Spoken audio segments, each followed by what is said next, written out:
Tonight's lecture, Harnessing Mosquito Immunity, Antimicrobial Peptides as Tools to Block Malaria.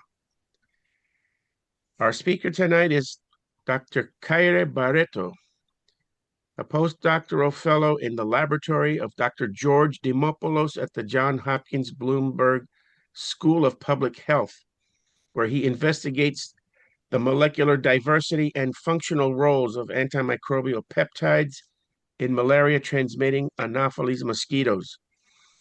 His research focused on understanding mosquito antibacterial immunity and exploring how endogenous immune effectors can be leveraged to block Plasmodium transmission, informing the development of new antimicrobial and anti-malarial strategies.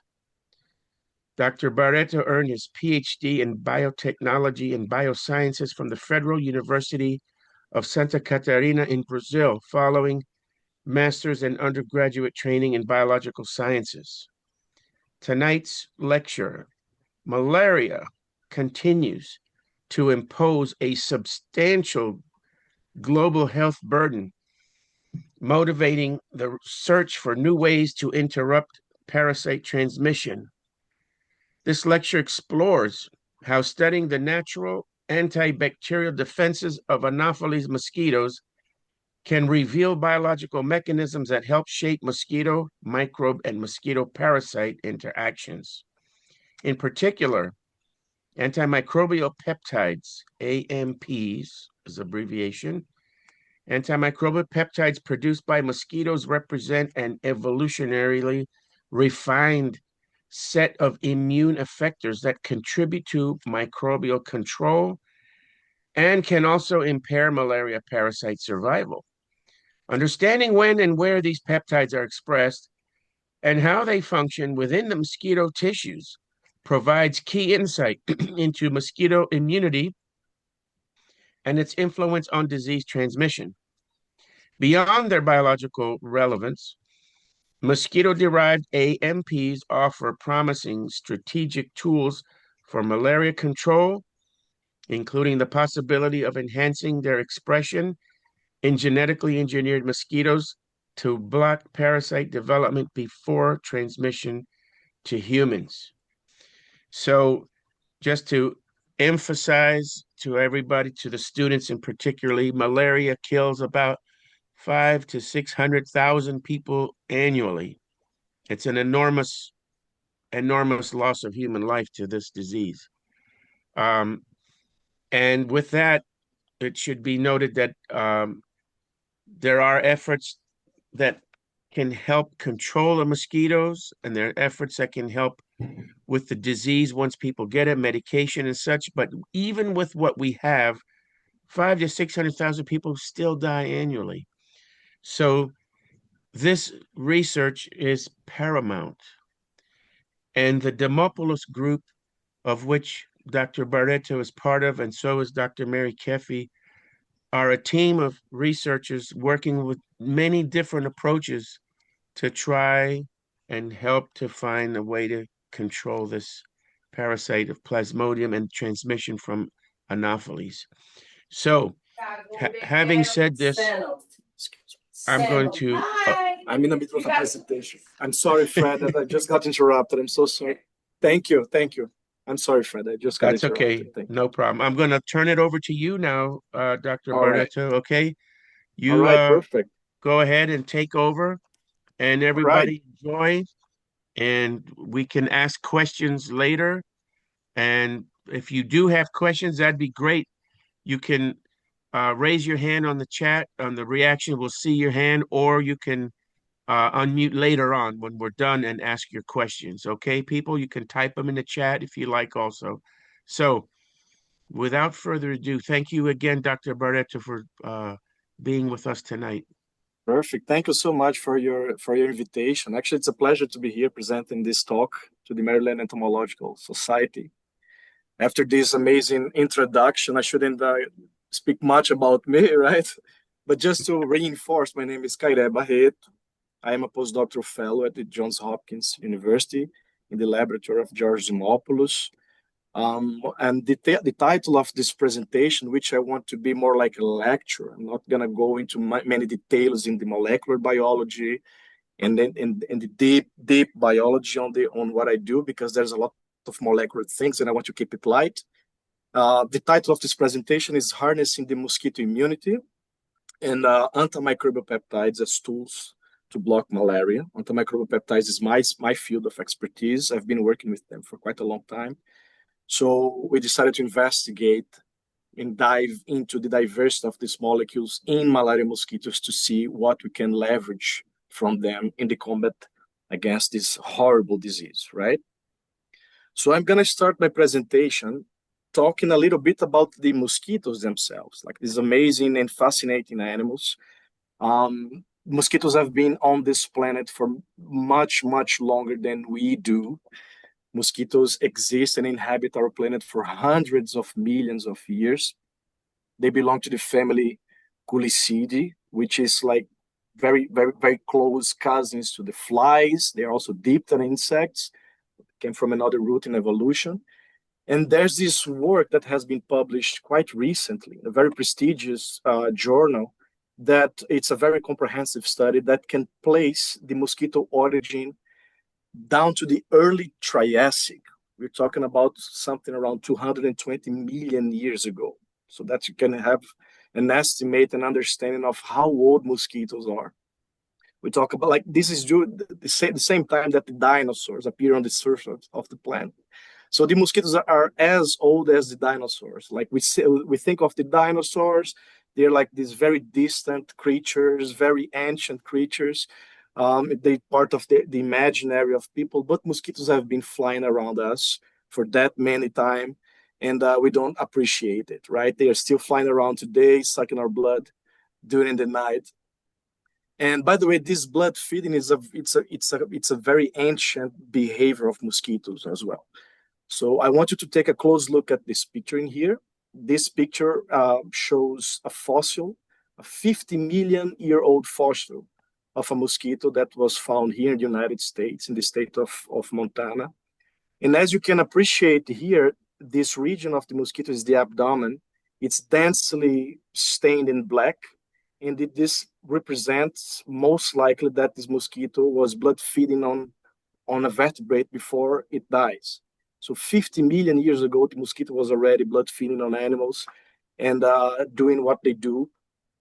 And why is that important? The blood feeding is very important. It's very critical for the mosquitoes because they need to feed on blood to lay their eggs, right? This is a female only property. Although, like, we have very, very rare exceptions where males can feed on blood, but it's very rare and a very rare exception. And the mosquitoes feed on blood to lay their eggs. So this is an extremely important event in the life of a mosquito. If it doesn't feed on blood, it does not produce the eggs. It does not produce the eggs, it doesn't have an offspring. So this is an extremely important part of the mosquito life cycle is the blood feeding. And because it's such an essential event in the life cycle of mosquitoes, parasites have co-adapted and evolved to make use of these properties of the mosquitoes, right? Which is something very clever. So parasites, diverse parasites we're talking about here. We're talking about viruses such as the dengue virus, the yellow fever virus. Yellow fever is a very, very severe disease. Out of people that go to the hospital with yellow fever, 40% of them tend to die. We have the West Nile virus as well. We have nematodes that are parasites represented by filariasis. These nematodes, they are transmitted by mosquitoes as well. They enter the body and they can eventually find a way to the lymph nodes and the lymph tubes. They can obstruct this, leading to the formation of this severe disease called elephantiasis, let's say, right? So it's a deformity on the body. And we also have protozoan parasites that can be transmitted by mosquitoes. Good examples are leishmaniasis and also malaria. So all these diseases, they can essentially cause a great problem in the human health. They can lead to death if left untreated. But one of them is actually the most deadly one of those. And whoever thought about malaria was correct. The recent estimates on the statistics of the malaria on the planet have shown that we have something around 282 million cases of malaria and over 600,000 deaths only in 2024. Only 2024. Most of them are children under 5 years old. They lose their protection once they stop breastfeeding. The mother provides antibodies through the breastfeeding, so the baby, very young babies, they're kind of protected. But at the moment that the babies stop to breastfeed, they lose some kind of their immunity, so they get extremely susceptible to the parasites. And malaria is caused by Plasmodium parasites, parasites of the genus Plasmodium. There are hundreds of species of Plasmodium out there. They can infect all sorts of animals. They can infect chicken. They can infect mice. They can infect alligators. They can infect monkeys, and they can infect humans. There are 5 species of Plasmodium that can infect humans. And Plasmodium falciparum is the most important of them, because it can lead to the most severe form of malaria that is responsible for most of these deaths that we're talking about in here. So just for you to have an idea, nearly half of the world's population lives on the risk of contracting malaria. So it's a big health issue, a public health issue. It's especially in the African continent. The countries here, in the sub-Saharan Africa, they suffer the most, because it's also an economic problem, because they overwhelm the healthcare systems. So we're talking about a very, very important disease that claims the lives of so many people. So because of that, there was a strong initiative to try to understand for a long time now, to try to understand the biology of malaria and try to find a way to get rid of it, to eradicate this horrible disease from the surface of this planet. So how this whole intricate biology happens, right? What the mosquitoes has to do with malaria. So malaria has Plasmodium parasites actually have a very complex life cycle that includes 2 hosts. Like we have an invertebrate host that's represented by the mosquito, and we have the vertebrate host that's represented by us humans. So the whole malaria life cycle starts when the mosquito feeds on the blood of an infected person. In this blood, it's going to contain several forms of the parasite that's called gametocytes, that are sexually committed parasites. And once they enter the gut of the mosquitoes, these gametocytes will differentiate into gametes that will find each other inside the gut and fertilize. So once they fertilize, they'll form this zygote that will differentiate into a motile form of the parasite that we call ookinete. So the ookinete will then traverse the surface of the gut, the epithelium of the gut, and they can form what we call oocyst on the surface of this gut that is facing outwards towards the hemocell of the mosquito. And this stage stays there for quite a long time. Of course, it depends on the species, but for Plasmodium falciparum, we're talking about something around 7 to 10 days that the parasite is sitting there outside in the surface of the gut. And you might think that why the parasite is just there, sitting there for such a long time. Actually, it's under intensive metabolic activity. Inside the oocyst, there's a lot of replication. The parasite is replicating asexually to produce another form that's called the sporozoite. So once this oocyst ruptures, thousands of sporozoites will be released in the bloodstream of the mosquito, and they will start their journey traveling all the way to the salivary glands from which they will infect, and they're ready to infect another human being. So this is the insect side of the malaria life cycle, the Plasmodium life cycle. But what about the human side? Well, when the sporozoites enter our body through the bite of the infected mosquitoes, they will find your liver, and inside your liver, they will differentiate into another form. I'm not going to go into details of the names of these forms, but it's just for you to have an idea of how complex is this life cycle of Plasmodium. So from the hepatocytes, infected hepatocytes, after something around 6 days, parasites will be released in the bloodstream and start invading other red blood cells. They invade the red blood cells, they eat the red blood cells alive, they replicate inside them, and after a cycle of something around 48 hours, they will be released from these red blood cells and start infecting another red blood cells and so on. So it's a cycle. Every 48 hours, you have these peaks of invasion, replication, and release. And that's where the symptoms of malaria come from. So malaria is also called the tertian fever disease because at very regular 48 hours intervals, you have peaks of fever, which represent this massive release of parasites into the bloodstream. Your body feels threatened, the immune system starts responding, and you have this intense fever peaks. So it's a very complex life cycle. And of course, if malaria remains untreated, it can lead to severe complications that, of course, might become life-threatening. So the combat of malaria have succeeded for a lot of time. So the number of malaria cases and the malaria deaths over the first decade of the 21st century has dropped significantly, right? This was a result of integrated initiatives, very successful approaches that led to this significant decrease in the burden of malaria on the planet. But over the past 8 or 10 years, something around this decline has stalled. Actually, nowadays, when you follow up with the reports, you start seeing actually an increase in the number of the cases. So this is concerning.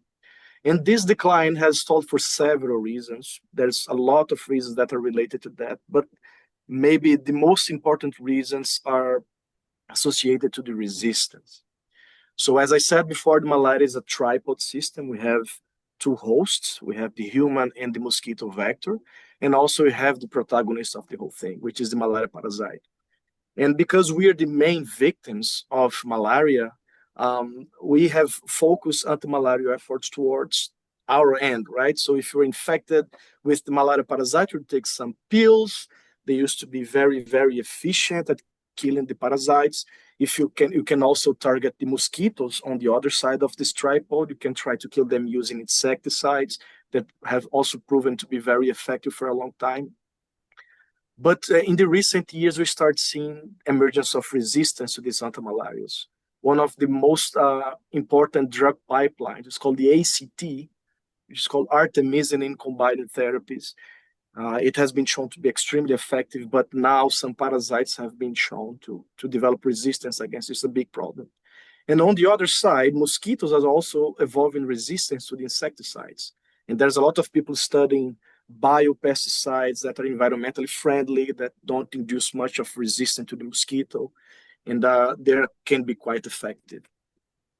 But there's one other aspect of this tripod, which is this interaction between the mosquito vector and the malaria parasite. And this is exactly where our lab here at Johns Hopkins University sits on this tripod. We're trying to investigate the relationship between the mosquito vector and the parasite. And turns out that the mosquito, just like us, when the mosquito gets infected with the Plasmodium parasite, it also triggers several immune responses, trying to fight off the parasite. But truth to be said, the mosquitoes have never evolved any defense specific to malaria parasites. Because for you to have an idea, only 1 to 3% in highly endemic areas of malaria, only 1 to 3% of mosquitoes can get infected, have the chance and the opportunity to get infected by Plasmodium. That means that over 95% of the mosquitoes will never see a Plasmodium parasite in their lives. So if there is no infection, there is no selective pressure on the immune system to fight it off. So when the mosquito gets infected with Plasmodium, it has to fight this infection using the natural weapons they have in their inventory, the natural molecular weapons they can employ to kill the parasites. And these weapons have not evolved to fight off Plasmodium, but they evolved to fight off other kinds of microorganisms. So for you to have an idea, this is a good picture of it. This is a picture of the Anopheles funestus breeding site in Tanzania. Anopheles funestus is also a very important vector of malaria in Africa. And this is just for you to have an idea. When the adults, the gravid adults, they they suck on the blood, they start developing the eggs. They fly to this kind of environments, filthy environments, full of bacteria and full of fungi and full of microorganisms. They fly to these regions and they lay the eggs in here. These eggs will then hatch into larvae, and these larvae have to survive for something around 10 days, all the way to reaching the pupal stage from which the adults will emerge again. So to complete this development, these mosquito larvae, they have to survive in these highly dense microbial environments. So they need quite efficient immune effectors to control the microbiota. And if you think about it, it also applies for the adults, because when the females, they get the blood is very nutritious. It's not only important for the mosquito, but mosquitoes have bacteria inside their guts, and the blood is a very nutrient-rich meal, so it favors also the gut microbiome. So once the mosquito takes up the blood, there is a substantial increase in the amount of bacteria that lives in the gut. There's also a shift, a reduction and diversification of this microbiome.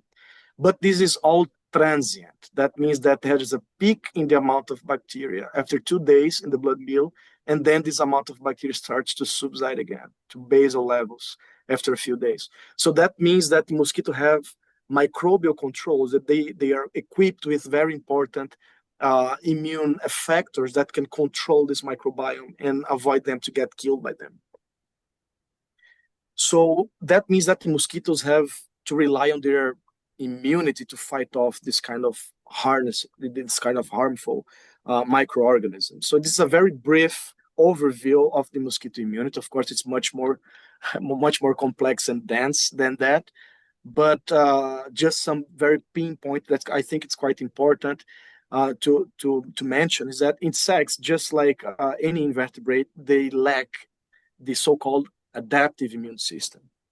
So they do not have antibodies, they do not have lymphocytic lineages, they cannot develop what we call the classical immunological memory. That's why you cannot vaccinate insects, right? So the immunity of mosquitoes rely on the innate immune system, that immune system that they are born with, and they will die with this immune system, like the rudimentary but not weak immune system. So it's able to recognize the non-self and respond to that. So in a very simplified manner to approach this, the mosquito immunity can be divided into 2 branches.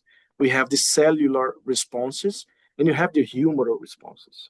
So the cellular responses are represented mainly by the hemocytes. There are several different kinds of hemocytes in mosquitoes, and the hemocytes can mediate these responses by phagocytosis. They can just phagocyte the small bacteria or other kinds of microorganisms. If the parasite is too big, or if they outnumber the hemocytes, they can coordinately attack the parasite through different ways. They can do encapsulation, they can do nodulation, they can do all sorts of things. And on the side of humoral responses, we talk about soluble factors that are swimming around in the hemolymph, right? In the plasma of the hemolymph. So we're talking about reactive oxygen species. We are talking about the so-called PPO cascade activation. PPO as in prophenol oxidase. It's a very important cascade that along the cascade it starts producing a lot of toxic molecules to the microorganisms. This leads to the melanization at the end. It's very well described in Drosophila. We have also the complement-like factors that play an important role in the mosquito immunity. For example, the TAP1. And also we have maybe one of the protagonists in the humoral responses of mosquitoes, which are the antimicrobial peptides. Why they're so important? Because they're very plastic molecules. They evolved quite fast, and they can adapt to the diverse threats that the mosquito face in their lifetime. So I can start talking a little bit about what is an antimicrobial peptide, or AMP by short, so that you can get familiarized with these molecules. So the AMPs are classically described as small secreted peptides that they have this amphipathic nature. Amphipathic means that they harbor both hydrophobic and hydrophilic amino acids in their composition. So they have this polarity in their structure that resembles pretty much a detergent. And this is quite important for their activity in vivo. And in these hydrophilic compounds, the hydrophilic amino acids, most of them are cationic in nature.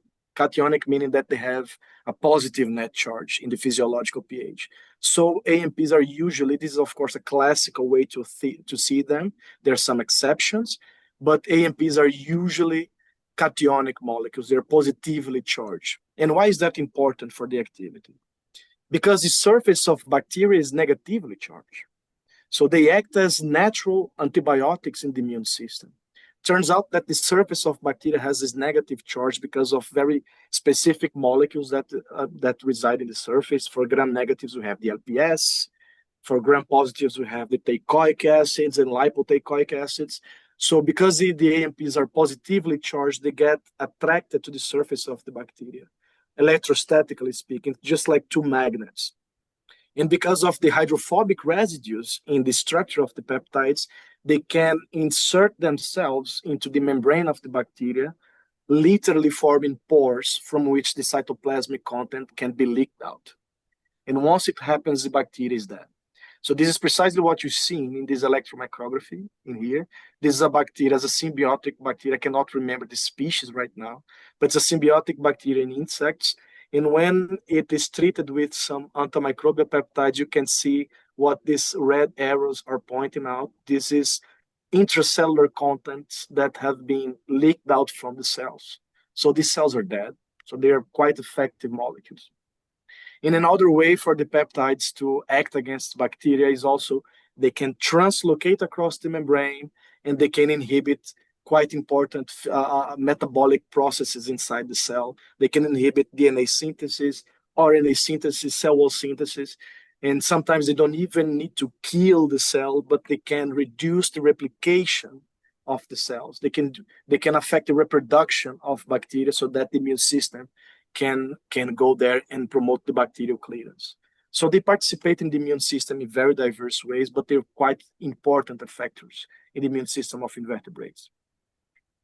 What about malaria? Well, several AMPs have demonstrated some important activity against Plasmodium parasites. We have been studying this for quite a long time. The first papers come from the 1980s. And there's a lot of interest on these molecules, especially for the application against malaria. What do we know about this in malaria mosquitoes then? Well, there are three classes of antimicrobial peptide families in malaria mosquitoes that have been noticed so far. We use here Anopheles gambi, which is one of the most important vectors of malaria in Africa, maybe the most important one of them. It's therefore the most well-studied. And we have three main families. We have the cecropines, we have the defensins, and we have the gambicins. The gambicins are the newest ones. They have been, they were the last one to be published and described. And even though they are the last one, this publication dates back to the 2001. It's been more than 20 years since people are investigating the diversity of antimicrobial peptides.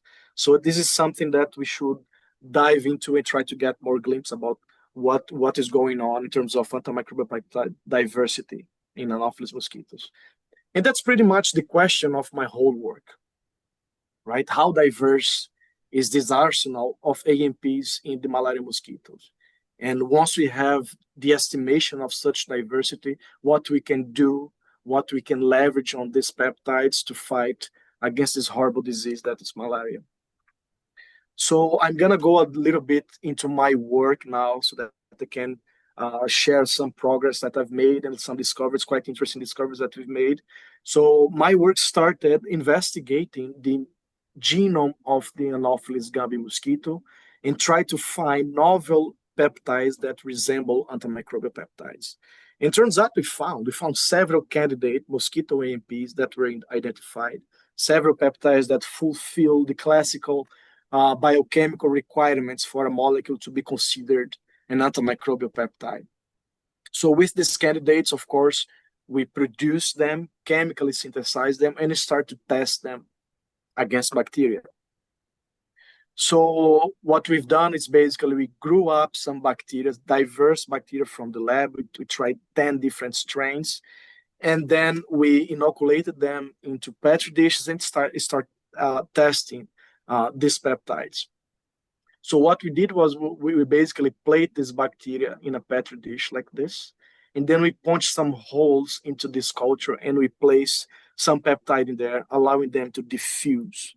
So if the peptide is toxic to the bacteria, you're gonna see some inhibitory zones at the vicinity of these wells where the peptide was applied. So you're gonna see something pretty much like this. So these are dilutions of mosquito cecropin that we described 2 years ago that are specific from larvae. And you can see that the bacteria, when it comes to close proximity to these wells where the peptide was applied, they can no longer grow. So this is an indication that the peptide has antibacterial activity. So of course, cecropin was one of the first that we identified, but what about the rest? So I've applied the same method to several peptides, to 12 peptides that we generated. And out of these 12 peptides, we found 4 peptides that showed consistent antibacterial activity against several of the strains that we tested, several of them. We have 6 gram negatives and 4 gram positive bacteria. And most of these peptides can inhibit most of this bacteria.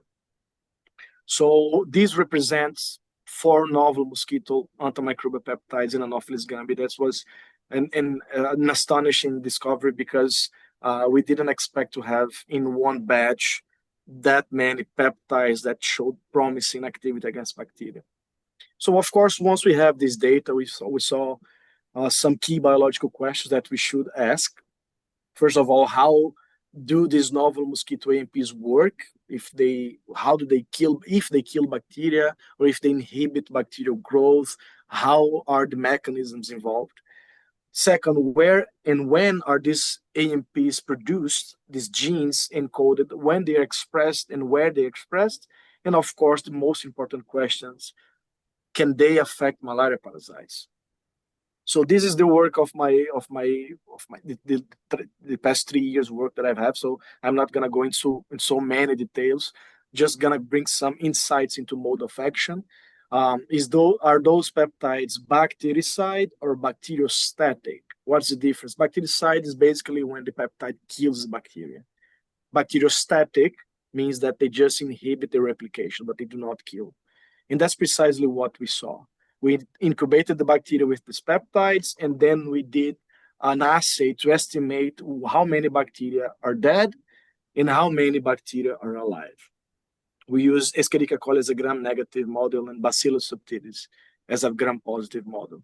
And as you can see, compared to the live control, where the bacteria was just incubated with some PBS, most of these peptides did not strongly affect the survival of the bacteria. When you compare with cecropin D here, for example, just for Escherichia coli and also for Bacillus subtilis, you can see a decrease in viability, a strong decrease in bacterial viability as compared to the positive control. Something similar that happened when you inactivate bacteria with heat. But when you incubate these peptides with the bacteria, they do not strongly promote this killing of the bacteria. This is an incubation for just 1 hour. So it indicates that these peptides, unlike cecropin, which is quite strong at killing, these peptides do not necessarily kill the bacteria. They reduce somehow the viability of this bacteria, but they do not necessarily mediate their activities by killing them. They can just inhibit their growth. So that means that they might just translocate across the membrane, as I mentioned previously, and inhibit intracellular processes. And then we move to the question related to when and where are these AMPs being expressed? Where are these genes, when they're expressed, and in which tissues? So we did this transcriptional characterization. So we started investigating the spatial and temporal transcript distribution. Where are these genes expressed? Are they in the larvae or are they in the adults? By the way, in the adults, we discriminate between the midgut tissue and the whole carcass of the mosquito. And as you can see, the peptides number 4, 5, and 9, they are quite strongly expressed in the carcass of adult mosquitoes. Here we don't have such a difference, but these ones are quite promising because they're expressed mostly in the carcass of adults. And one thing that was very interesting for us is that the peptide number 12 is not expressed in the adults at all. You can see barely any expression in the midgut or in the carcass of adults, but is quite specific to the larvae. So we decided to investigate this a bit further to understand where are these genes being expressed, meaning what are the primary sites or stages of gene expression. So for the peptide number 5, we dissected the mosquitoes at different tissues. We dissected salivary glands, midguts, the fat body, the Malpighian tubules that are very important for the excretion of the mosquitoes, the ovaries, and of course the hemocytes. And the peptide number 4 showed to be quite specific to the salivary glands, right? Peptides number 5 were some kind of expressed in both salivary glands and Malpighian tubules, but most broadly expressed across the different tissues of the adults. And the peptide number 9 showed this striking specificity to the Malpighian tubules, which is also something interesting because it's not expected to be expressed in such an organ. And related to the peptide number 12, which is the larval specific one, it's a very interesting trend. There's barely any expression in the embryos, and then the expression gets activated and starts going up. It peaks in the instar 3 and instar 4, and then it subsides in the pupae and is negligible in the adults.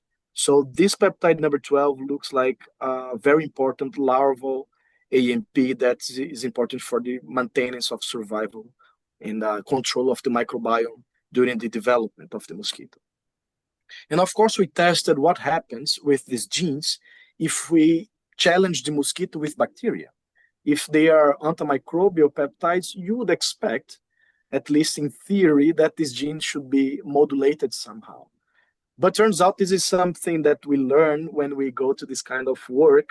That's not everything is so obvious, right? So peptide number 5 and number 4, they do not respond at all to the bacterial injection, and the peptide number 12 also did not respond at all. And this can, of course, this can happen. Some peptides that are antimicrobial, but they're expressed to maintain the homeostasis of the microbiome rather than being induced upon the injury. However, the peptide number 9, this one showed a quite strong stimulation as early as 3 hours. So the blue bars, they indicated that the mosquitoes or the larvae were injected with the PBS solution, which is a sterile solution. And the red bars indicate the mosquitoes that were injected with the bacteria. So as early as 3 hours, you see an increase in the gene expression that goes even further at 6 hours and start to decline at 12 hours, probably returning to baseline levels, maybe at 24 hours later. So the peptide number 9 showed to be a highly inducible antimicrobial peptide gene into the mosquito. And then, of course, one of the most important questions, right? So do these novel AMPs that we found, do they exhibit toxicity towards Plasmodium falciparum parasites? Can we leverage them in some way to fight against malaria? So we did this very simple and quick experiment where we get some mosquitoes. We infected these mosquitoes with Plasmodium in an in vitro system that we have here in Johns Hopkins University. And after the appropriate time, which takes something around 15 to 17 to 20 days, we collected the salivary glands and then we grind the salivary glands to see if we have sporozoites in the salivary glands. And turns out we did. We have like a dense amount of sporozoites in the salivary glands of these infected mosquitoes. And what we did, we used these sporozoites, which, by the way, are the mammalian infective stage of the parasite. It's the stage of malaria parasites that are injected to the human to produce malaria disease. So this is a quite important stage of the Plasmodium. We collected this sporozoite suspension and we incubated with our peptides to test what happens to the parasites once we incubated with them. We use a control of sporozoites, live sporozoites, just incubated with PBS, and another treatment where the sporozoites were incubated with our testing peptides. This incubation took something around 1 hour at room temperature. And after this time, we use a kit to stain the parasites and to differentiate those that are dead from those that are alive. Dead parasites, they fluoresce in red, they glow in red because of this compound that's right here. And the live parasites, they fluoresce in green. So this is the way you can discriminate whether the sporozoite is dead or if the sporozoite is alive. So this is what we saw. What we have in here is the live control. These are just the parasites incubated with PBS. So these white arrows in here can point out to these very, very thin structures. All of these are Plasmodium falciparum sporozoites. We can look at them and feel that they are quite tiny and insignificant, but turns out these are the responsible for the infection in the humans, these guys. So once we incubated these sporozoites with PBS and stained them to investigate if they're dead or if they're alive, you don't see any dead sporozoites around here. These red dots that you guys are seeing in here, these are debris of the salivary glands of the mosquito. Because the salivary gland, there's no way for you to separate when you crash the salivary glands to isolate the sporozoites. Of course, there's some remaining tissue of the salivary gland that stayed in the tube. So when you go to the microscope, these tissues are dead, and the compound will stain these clumps of salivary gland. But you don't see red glowing sporozoites anywhere. So it confirms that the sporozoites were alive, they're doing well, they're quite healthy. However, when we incubate this, it's missing the information on the side. But when incubate these sporozoites with the peptide number 4 here, the salivary gland expressing peptide number 4, and the peptide number 5 that's also expressed in the salivary glands, you can see something different. You can see here these red glowing sporozoites that are being pointed out by these white arrows. So this indicates that the peptide number 4, which is this first one, and the peptide number 5, which is this one, are actually being toxic to the sporozoites. They're killing the sporozoites somehow. So this proves that these peptides, naturally expressed by the mosquitoes, naturally produced by the mosquitoes, they, at the concentration that we tested, which is a high concentration, it's 200 micromolar, they were effective at inactivating these sporozoites. It's an important finding. And of course, because we saw this, we decided to quantify, right? To count how many sporozoites are dead and how many sporozoites are alive. So I did a quantification, and then this is the data that we obtained. The live control, we have something around 98.7% viability of the sporozoites, as we could see in the microscopy. And the peptide number 9, which is the expressed in Malpighian tubules, and the peptide number 12, which is expressed in the larvae, they barely affect the viability of the sporozoites. The viability is something around 99.2% for the peptide number 9 and over 90% on the peptide number 12. But when it comes to the peptides number 4 and 5, you see such a huge decrease. We have 19% of viability of sporozoites incubated with peptide number 4 and something around 25% of viability in peptide number 5. So at the concentration that we tested, 200 micromolar, we got more than 70% inhibition in vitro, of course, with these peptides on this infective stage of the Plasmodium parasite. And then, of course, we decided to investigate how potent these peptides are, right? They kill the sporozoites at 200 micromolar. What happens if we start diluting these peptides? What's going to happen? How strong they are? So that's precisely what we did, how toxic these peptides are. And it showed that even at 50 micromolar concentration, we can sustain a significant decrease in viability of the sporozoites when compared to the live control. Here in the peptide number 4, we see this nice dose-dependent increase in the viability of the parasites. As we go down with the concentration, we go up with the viability. And for the peptide number 5, we didn't see quite well this. It might show some different mechanism of action. But they show that even with a smaller concentration of this peptide, you can still inactivate the parasites quite efficiently. And this is the last question, which is quite kind of trying to get an approach of what can we do in the real world. What if these antiplasmodium peptides that we just found were engineered in such a way to be expressed at a higher level in the mosquito salivary gland. Is that possible? So this is what we saw before.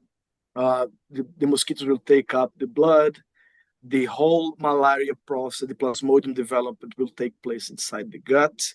And eventually these sporozoites will be released into the bloodstream and find the salivary glands. So the salivary glands are basically a very essential organ for malaria transmission, because it's from there that the parasites will eventually infect another person. It's going to go from here to the skin, and from the skin to the liver, and so on.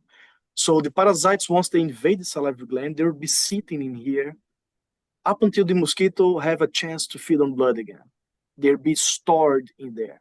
So if you find a way to overexpress these antiplasmodium peptides in this tissue, we can selectively kill, targeting killing of the sporozoites in loco. Is that possible? That was the question. And turns out that it's quite possible. We can drive the expression of these peptides in transgenic line of mosquitoes using specific salivary gland promoters that encodes for these two proteins. These proteins are basically very important in the blood feeding of the mosquitoes because they can impede the coagulation of the blood. So they're expressed in quite high levels inside the salivary glands. And if we use the regions that control the expression of these genes to drive the expression of our peptides, we can reach a high load of these peptides inside the salivary gland, where the sporozoites will eventually invade. So this is an endogenous promoter driving the expression of an endogenous peptide. So there is no risk of injecting to the human being any exogenous protein. These are just proteins that the mosquito express naturally. So it might be a very important strategy that could lead to a decrease in the viability of the malaria parasites inside the salivary glands, even before the mosquito has a chance to feed on humans. And this can have a significant impact in the malaria transmission. And this is what we are doing right now in the lab. These are the next chapters of our research. And right now we're developing these whole transgenic lines, and hopefully soon we're going to have some nice data to share. All right, so these are my concluding remarks. I hope I didn't pass too much on the time. Some take-home messages that, of course, mosquitoes rely on these AMPs to survive in such microbial-rich environments, right? The AMP repertoire in these malaria vectors here represented by Anopheles gambiae, but of course it extends to other malaria vector species in several parts of the planet, because I investigated where these genes are being expressed. It's actually not only in gambiae. At least 28 to 33 other species of Anopheles also harbor the same orthologous genes, so they're not specific to gambiae. And then this AMP repertoire is broader than previously appreciated. We were talking about 3 families in the beginning, and now we have 4 more. Some of these peptides can also impair the malaria parasites. This is an important finding. And of course, something to summarize that the understanding this mosquito immunity can, of course, inspire new strategies to reduce malaria transmission, and we can try to find out the malaria from this plant to try to maybe one day think of a world that has eradicated malaria, right? It's going to be a huge step. So just want to thank the lab, my co-workers, of course, my PI, George Dimopoulos, all the people from the insectary personnel that provide the mosquitoes for the experiments, the people from the parasite core facility that provides the parasites for the infection. Of course, Dr. Sachi Kanatani, she helped me a lot with this isolation of the sporozoites, quite tricky task to isolate the sporozoites from the salivary glands, and the whole funding, of course. Thank you. Thank you so much for your attention as well. Thank you.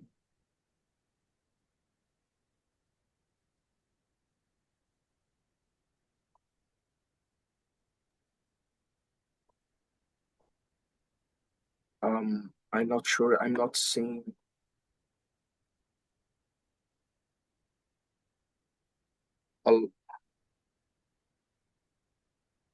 I cannot see. Wait. Okay, so can you hear me? Yes. Yes. Okay, good, good. I thought I was talking a lot. No, fine. Perfect, perfect.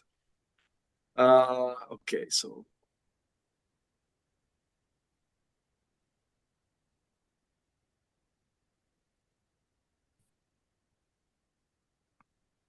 Can we take some questions?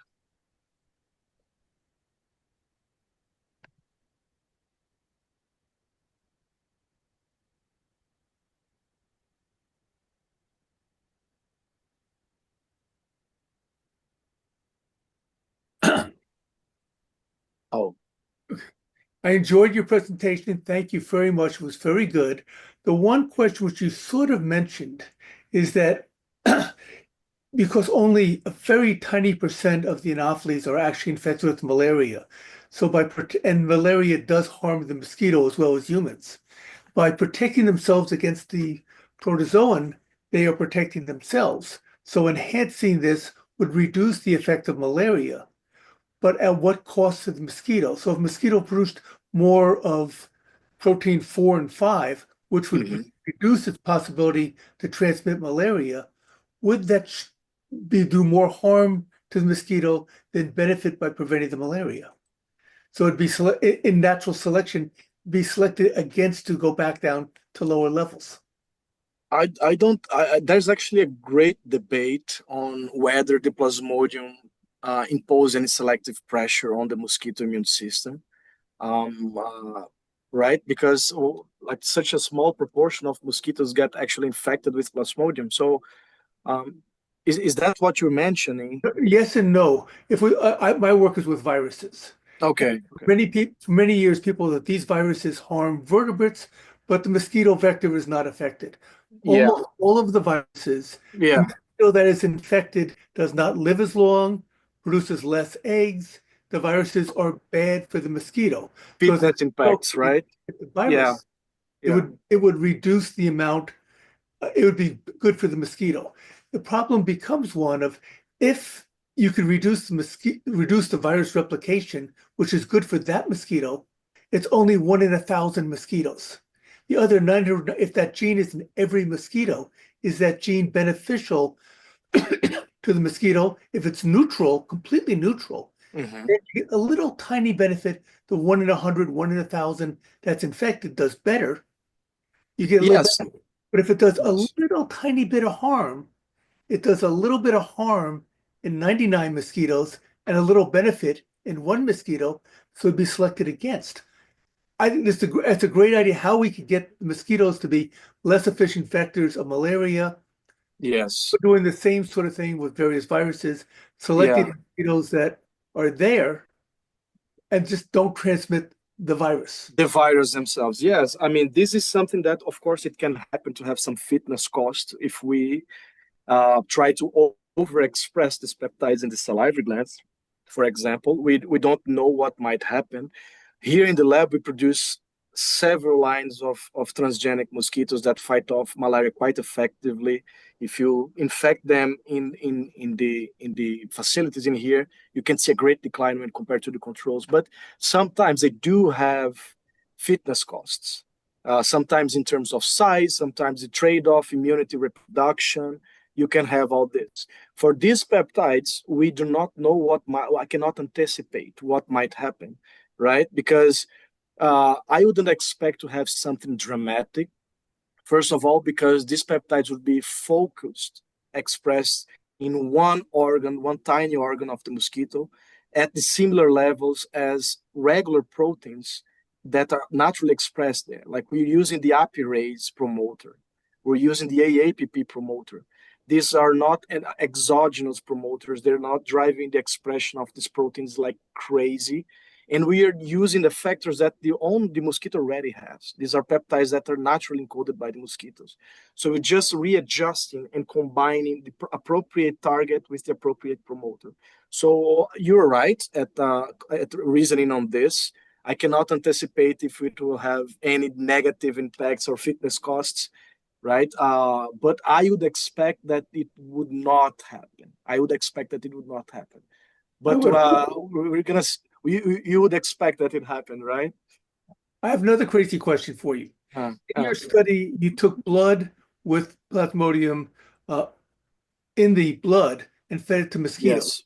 Yes. Various studies looking at viruses and mosquitoes have found that if you feed a mosquito on a viremic animal, you get, let us say, Rift virus that I did, 70% become infected.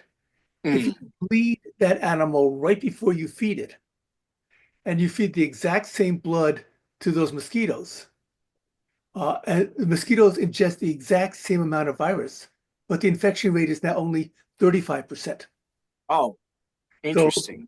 and part of that Yes, comes maybe. from in the blood meal, despite the anticoagulants in the saliva, blood in the midgut completely clots, which pushes all the clots in the center and pushes all of the protozoa I see. midgut cells. So Yes. you don't let it clot. You make it much, much less protozoan or plasmodium up against the midgut. So you get a much lower infection rate if you give them artificial blood meal than if they fed on a person with malaria. Yeah, this is interesting because this contrasts a little bit with what we've seen with malaria parasites.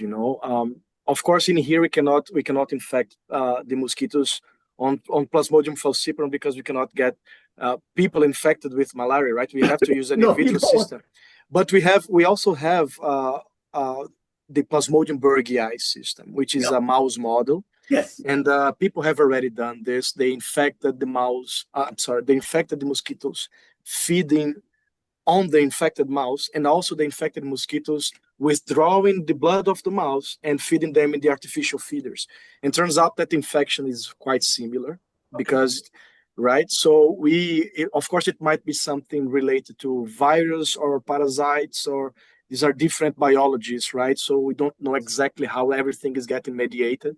But what we do in here in the lab with Plasmodium falciparum is it's a well-established protocol. We've been doing this for over 20 years, and it works quite well. Of course, here in the lab, the infection is much higher than what you expect in nature, right? In nature, you're gonna get a mosquito, you dissect the gut, you see 3 to 4 OCs. Here we can get like as many as 40, 100 sometimes.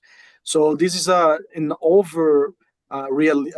unrealistic system that we saturate the system to see the phenotypes. So, but that's actually an excellent question. Like these are the things these details in the methodological process that we have also to keep in mind. I have more, but I will let someone else speak first. Thank you for your questions, though.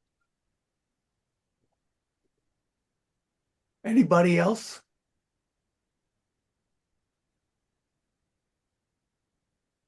Okay, you mentioned Plasmodium burgii. That you sort of mentioned the Plasmodium gets into the midgut, out of the midgut oocyst, through the body of the mosquito, and the sporozoites enter into the salivary glands. Yes. We've done studies with a virus called Rift Valley fever, which is an African virus. Okay. These mosquitoes, easy to infect. If they take a blood meal, they get infected. The virus gets out throughout the whole body, infects everything, even may infect the outer part of the salivary gland, but never gets into the salivary gland. So the transmission testing. How the transmission happens in this case? It doesn't. The Anopheles do not transmit. So if a Culex quickofasciatus, Culex pipiens, Culex tarsalis, various I see. if they get infected and the virus gets to the salivary glands, virtually 100% of those will transmit. I see. For the ones, if you inoculate them with virus, transmission is virtually 100%. But if it's Rift Valley fever, the transmission is 0%. That's 0 out of several hundred tested. It's 0. Yeah. If you Look at take this. some mosquitoes, some Anopheles, we use Stephen's eye, and you take some mice with burgii in it, and you let them feed on it, and you inoculate them with Rift Valley fever virus, and you took that on a clean mouse and you inoculate it with Rift. You then wait 2 weeks, and you allow each of those mosquitoes to feed on a mouse. Okay? You then dissect each mosquito and said, sporozoites, yes or no, in the salivary glands. If it's sporozoites, no, who cares? But if the fed on a clean mouse, no sporozoites, the transmission was 0, which was what was expected. They fed on a mouse and there were sporozoites in the salivary glands, the transmission rate was 25%. Oh, look at this. But the sporozoites bored a hole into the salivary Maybe and when allowed the they're virus to get in. invading, the And virus get in. 25% is Yeah. completely different than 0. Yes, We're not talking absolutely. 1 out of Yes. 4. We're Yes, yes. talking, I think, like 10 out of 40. Yes. This is a complete, this makes a mosquito which cannot vector rift into a common. It changes things.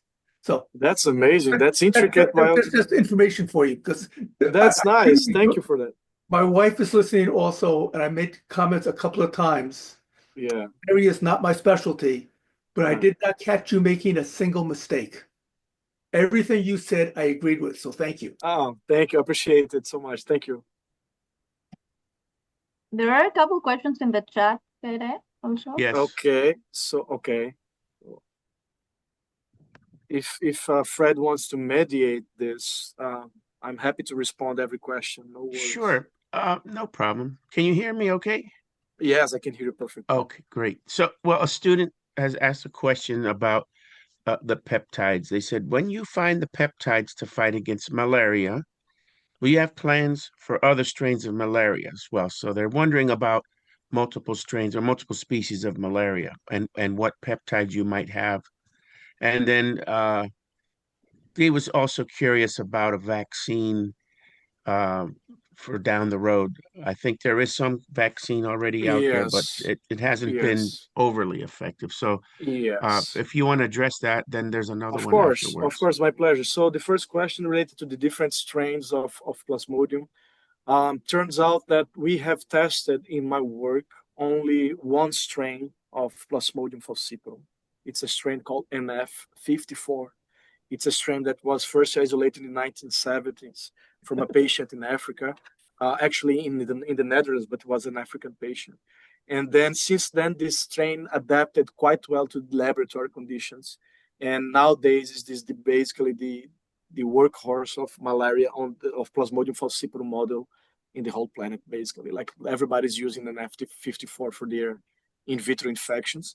So we don't have many resources on other strains of Plasmodium falciparum, although people have generated some.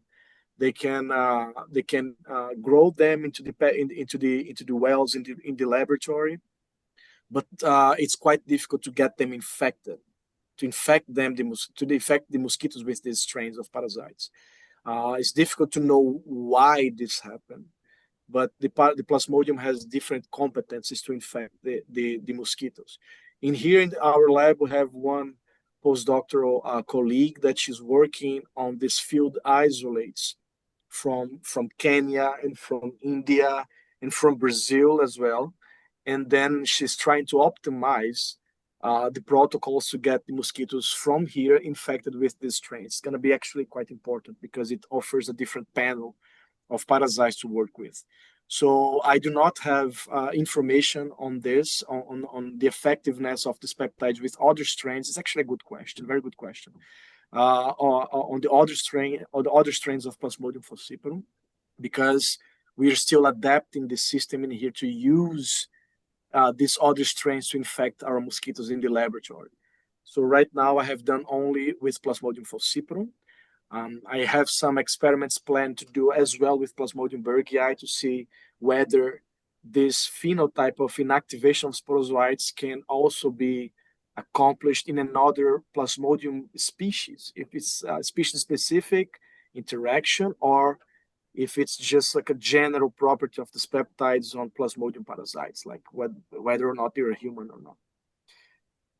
And related to the vaccine, I'm not a vaccine expert. I know very little about the development. There's a lot of work going on nowadays with this malaria vaccines. There's one that has been attained a lot of success recently.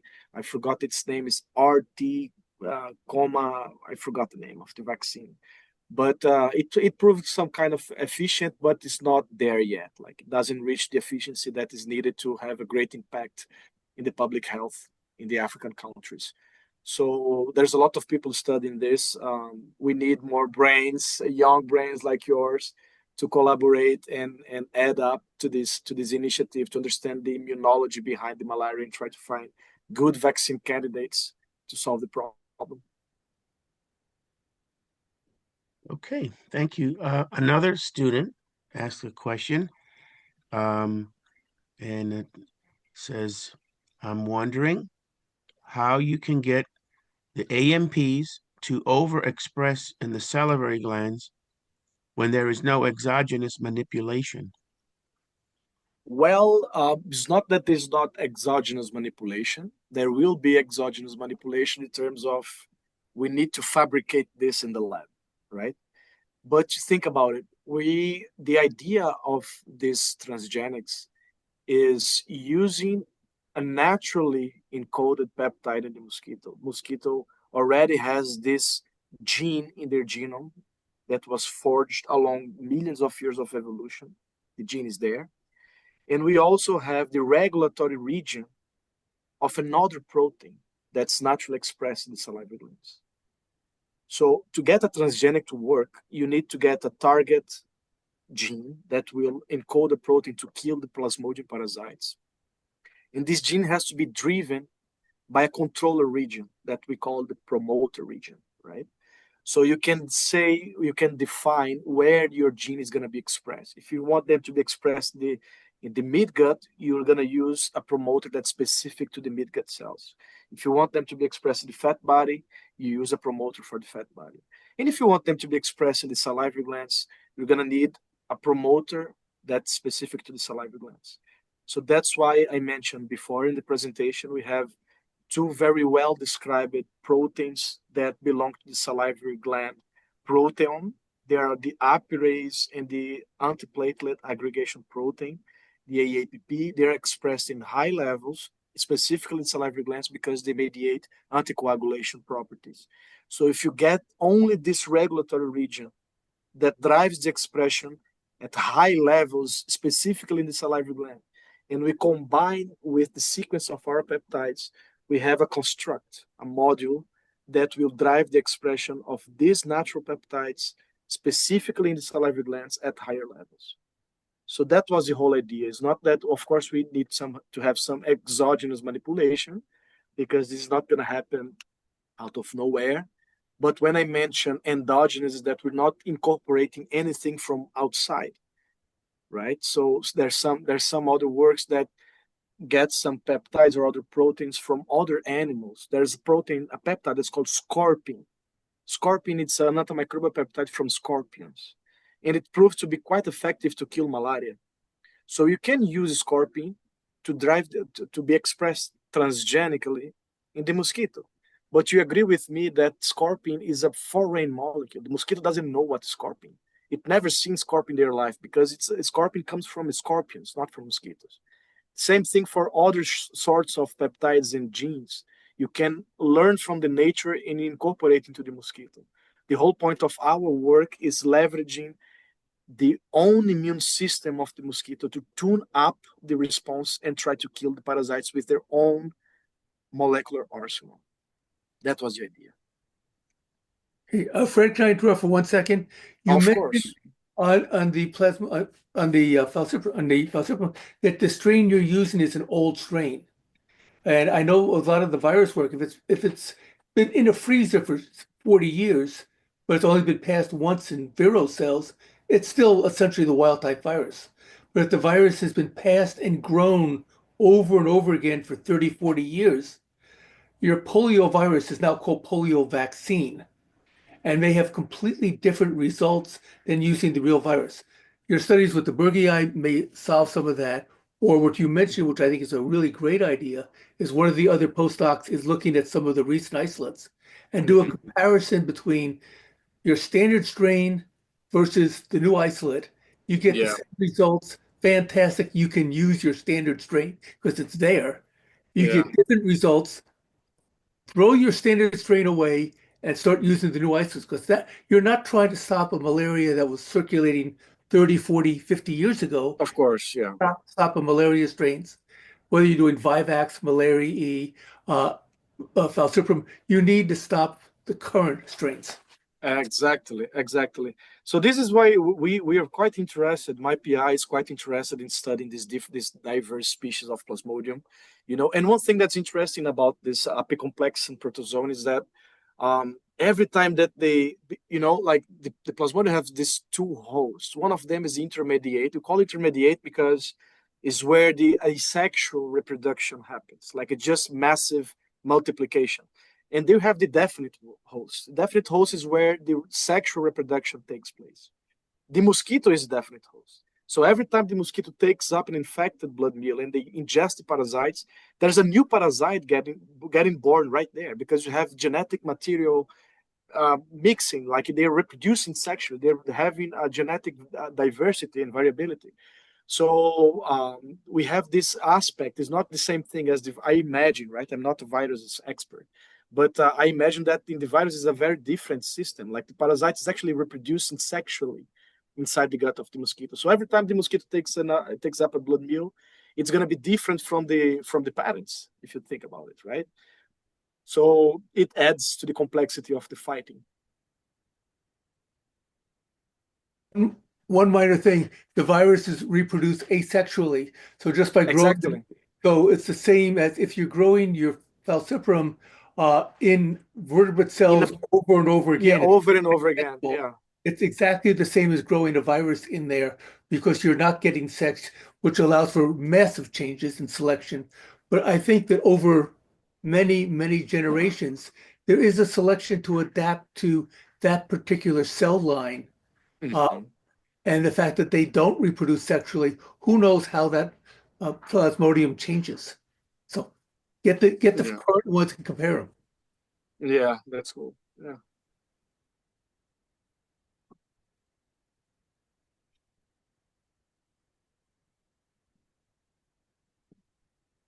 Fred, unmute.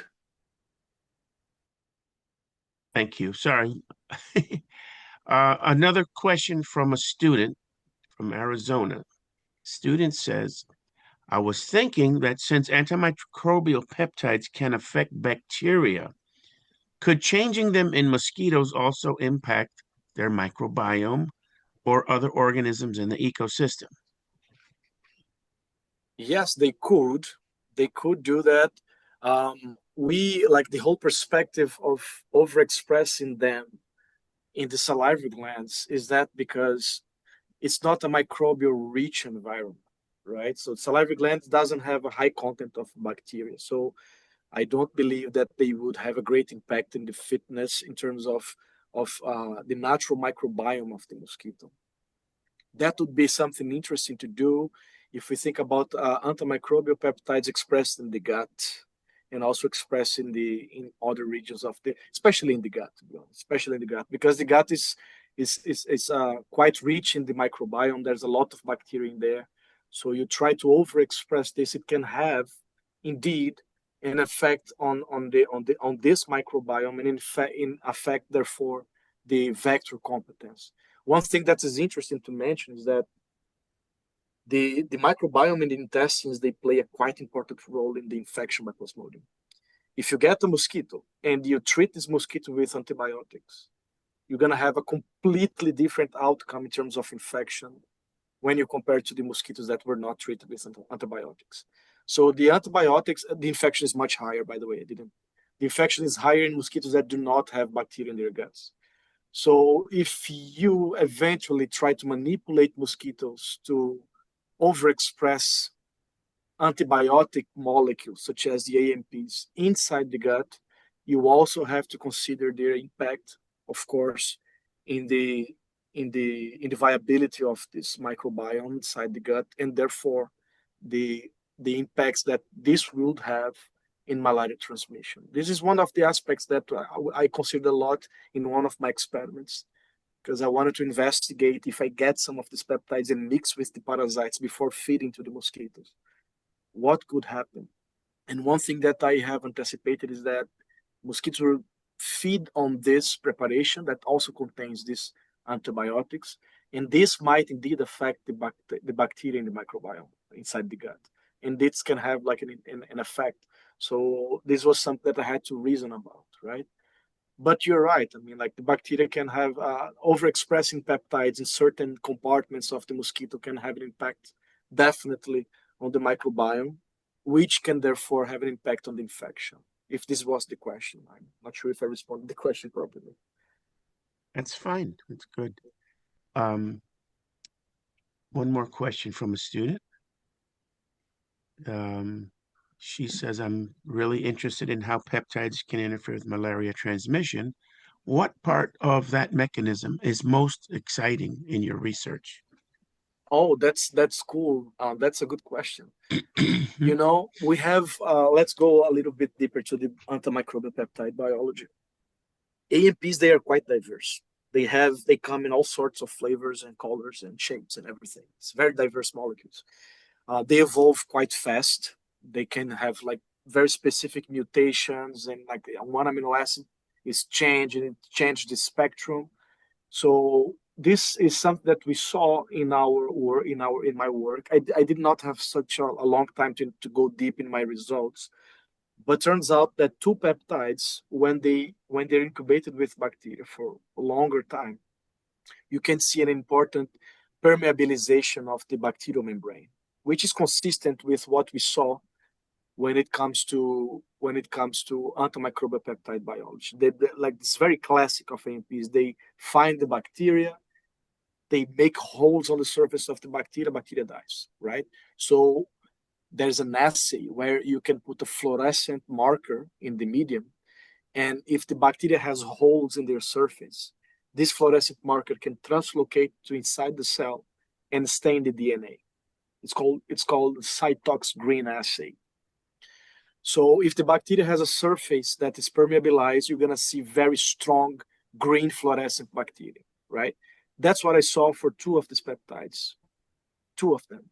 The other two, which are the peptides number 9 and number 12, I don't know if you remember, the one in the larvae and the one in the Malpighian tubules, they do not affect the membrane permeabilization. The bacteria are not permeabilized, their surface are fine, but they cannot replicate.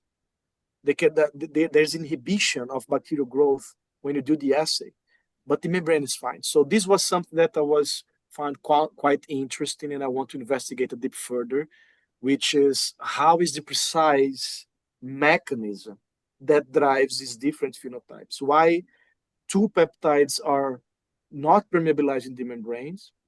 By the way, these peptides that do not permeabilize the membrane, they're rich in an amino acid that's called proline. And the proline is a very specific amino acid because once it's inside the structure of a protein, it's what we call the helix breakers. The proteins tend to form helix depending on the composition. If you put a proline in there, the helix is broken. And these peptides are full of prolines. It's something common that we call proline arginine rich peptides, a whole family of peptides, something common. And they have these linear structures, right? So they do not form the alpha helixes, they form these linear structures. And one paper has shown with a peptide called pyrocoricin. It was isolated from I forgot the name of the beetle. I'm sorry, I forgot the species. It's an extended peptide, and it has been shown that it can enter the ribosome of the bacteria through the entry and the exit regions from the translation process. It enters there and it stucks in there. It impedes the bacteria to produce more protein. So it's basically an antibiotic that impedes protein synthesis. These peptides are also full in proline. They're also full in arginine. So that could be the mechanism of action. This is something that I think is quite interesting. And also to investigate later on, of course, how these antiplasmodium peptides exert their functions. If they actually target the membrane of the sporozoites the same way they do with the bacteria, or if they target in another way. So these mechanistic aspects of the work, to me, are the ones that I look the most interesting ones.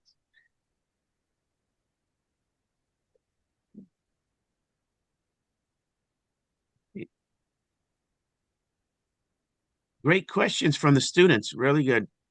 Excellent questions. Yes, I'm glad. I don't see any other questions in the chat. But certainly, if anybody has any questions, please feel free to unmute and ask your questions. We have actually we've been talking a long time, and Yeah. I hope we didn't tire you too much. No, it's amazing. I like to have it. It's a different kind of presentation, right? I feel more comfortable to talk because it feels like more a lecture. We Yeah. are used to get these presentations that are very strict and formal. You have to show the data, and here I feel more comfortable to talk about the work and have some students to ask questions. It's amazing. Well, that's good. That's the way we Appreciate it. like it too. We don't have any airs and formalities here. So Yeah. I'm glad for that. So I think that I didn't see more questions, and if anybody else has anything more they would like to ask, now's the time. So I might ask a question myself. In the future, now you mentioned these various proteins, number 9 and number 12 and all. What other direction are you maybe looking? Do you have some new peptides that you're going to be working with in the near future? Oh yes. I have some more candidates. My list of candidates was quite extensive. I found Mm. several candidates from different from different genes, of course, like expressed in different moments. So some of them are quite larval specific as well. But we have just a certain amount of time, and I maybe 10 minutes. I'm sorry to interrupt you. 5 minutes, yeah. And then I do have this list of peptides. Turns out that these peptides are quite expensive. Like when we make them synthetical form, the chemical form, we pay like it's quite expensive. We can try to do them in a different way. You can try to produce the recombinant peptides, and then like it's a lot of work. So we have to narrow down our big list of candidates just to a handful, like some few candidates. So I still have several other candidates just to be there to be explored, just to be explored. So I'm interested in going further in my research. That's my line of research, to investigate the diversity of AMPs in malaria transmitting vectors, and of course other mosquito-borne, other vectors of other diseases, to see what's the impact of these peptides, which are natural soldiers in the immunity. What is the impact of these molecules in transmitting in the vector competence, let's say. So this is my biggest avenue, like I want to pursue for my career. So that's the Great. Well, thank you so much. Thank you. I don't want to hold you any longer because it sounds like Now there's you. someone trying to, I think that she wants to clean the room. All right. So Yeah. we'll let you carry on and do what you have to do. A lot of people are sending their thanks in the chat, and I appreciate. Thank you everybody for your attention. Thank you for your questions. It was a pleasure to be here tonight. Thank you. we appreciate you very much, Cairé. So we'll let you go ahead and log off. We'll All be in right. touch with you. For sure. And if you could, we have our email. So if you maybe can you send me a mailing address for Of you? course. Sure. Because we Sure. want to send you a journal. Okay. Nice. Nice. Or Good. we have a publication that we bring out, and we'll be Nice. sending you a copy. And we also have uh, a small envelope to send you too. Oh, thank you. Appreciate it. It's Okay, so thoughtful. please forward me your mailing address, For sure. Of course. and we'll get in touch. Okay. Perfect. Thank you. Thank you so I much, should Fred, for the love to. invitation. I'd like to meet you in person. Maybe Yeah, for you sure. and Yeah. and And Mary. Mary. Yeah. We can get out sometime and go have Yes. a little get together somewhere in Yeah. Baltimore. That would be really Yeah. nice. Okay. That would be nice. Yeah, for sure. All right. Well, All you right. take care. Thank you so Thank Goodbye. you. much. Thank Have a you. good night. Bye bye, guys. Have a good Thank you night. so much. Bye.